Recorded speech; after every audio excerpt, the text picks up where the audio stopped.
Hi there, my name is Robin and welcome back to the channel, Only the Best Fantasy. Today I want to talk about a series actually, The Vagrant Gods by David Dalglish. So for a bit of background, David Dalglish is an author that's been on my radar for quite a few years now since it was initially announced that his self-published series, Dance of Shadows, that that that series in particular was going to be traditionally published. At the time, I did notice it, but I wasn't in the kind of frame of mind to particularly enjoy that type of story. So I just kind of added it to my TBR to for somewhere down the line where I would eventually be into that kind of story. Um, and then I saw he was starting this new trilogy, and I thought it was time to finally get off jump on the bandwagon to find out what this guy is all about. So going into it, I kind of expected a kind of gritty, grim, dark, super assassin kind of story, and he didn't disappoint in that regard. The first novel in the series is The Bladed Faith, and it's a story that, in terms of like the basic building blocks, it doesn't bring anything new to the table. We have a conquered kingdom. We have a prince who's out for revenge. We have a magic system based off of religion. Um, Nothing particularly new or quote unquote innovative, but it is very well handled and it is very well written, and you can take once you can do that, you can take pretty much anything and make a good story, and that's very much the case with this novel. um, we it, with these types of novels, like it's very easy to get, especially with religion, it's very easy to get caught up in the proselytizing and injecting your own beliefs and faiths into the novel. And at no point did I feel like David Dalglish was trying to do this. Instead, he just kept it simple. He delivered a straight up coming of age origin story that was heavily that with a plot that was heavily built towards towards a combination that relied on the magic system of the world. Um, it's not a particularly new or inventive story, but it was well done. It was well handled, well told, and it did deliver what I was expecting going into this, which is like a more low fantasy, gritty, super like I said, super assassin kind of tale. Um, it is what it is. It's unapologetic, and once you go into this with eyes wide open, no reason why you can't enjoy it. And that was very much the case to me. I did enjoy it enough that I decided I would be continuing with the second book. And speaking of the second book in the trilogy, that would be the Sapphire Altar. Um, so this one is this one is where we kind of really get to the meat of the heart of it. The first book was mainly set up, um, introducing key players, getting things lined up into position for the overall overarching story, that would play out over the course of the trilogy.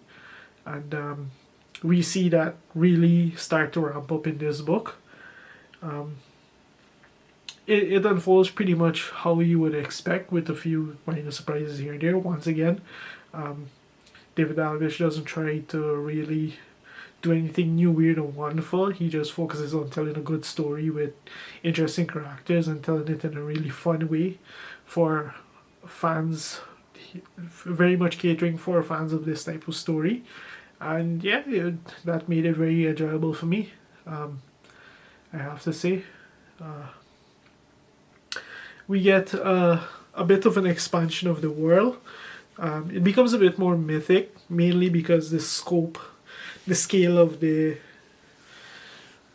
scale of the conflict expands also. we can't help but find out more about the nature of the magic in this world in terms of how it's formed, where it's based, how it's going, especially given the events of the first book.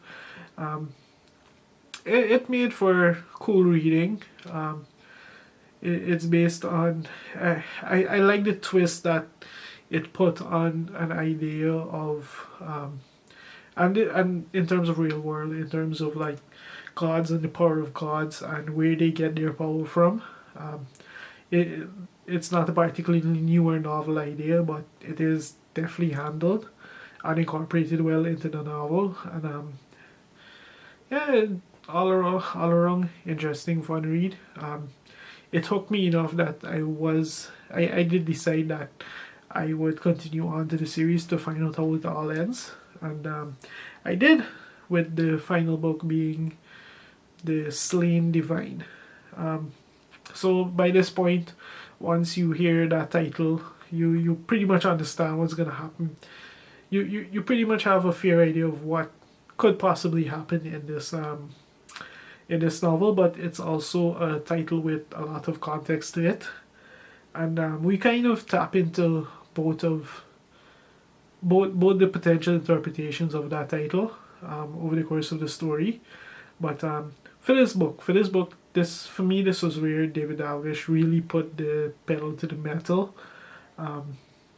We have a very fast-paced, a very action-packed story that once it gets going, it just keeps going and going and going. It doesn't really relent. We don't get a lot of fluff. We don't get a lot of wasted time. We just things just escalate and keep escalating and get more intense and more. It really hooked me, like in a way that the previous two books didn't quite hook me, and just kept me reading. And the entire book felt like a fairly big battle scene, because of the way that the plot kind of progresses. Almost similar to the final book of the Wheel of Time, where Tarmangaden was basically the final book of Wheel of Time, where like we had like maybe 100 pages of setup and then like an 800-page battle scene. That's kind of how this book felt for me. Once again, David Dalglish understands exactly what kind of story he wants to tell. He sets out to do it well, and he does it very well. He delivers exactly on what you expect. Really fun, really entertaining. Once you go into this expecting what you typically expect from him, you're not going to be disappointed. Once you're a fan of this particular subgenre, you won't be disappointed, I have to say. Yeah, that's kind of it for that book. Overall, for me, this was a really fun introduction to David Dalglish's novels. I'm happy I finally got to him and got to reading his stuff. I went into this expecting like a gritty, low fantasy story, and it wasn't quite low fantasy. It was certainly more epic in terms of scale, but that kind of action superhero, gritty, grim, dark, low fantasy kind of vibe that was really popular a couple of years back in the epic fantasy crowd. That's kind of what I was expecting going into this, and that's exactly what I got. It was really well done, really action packed, really fast paced, which is pretty much all you want and you look for in these novels. Overall, I really enjoyed it.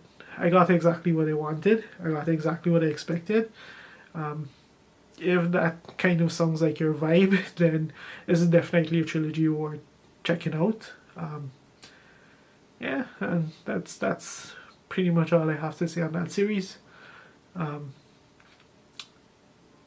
If you're a fan of this series, let me know what you think of in the comments. And if you've made it this far, thank you very much for watching.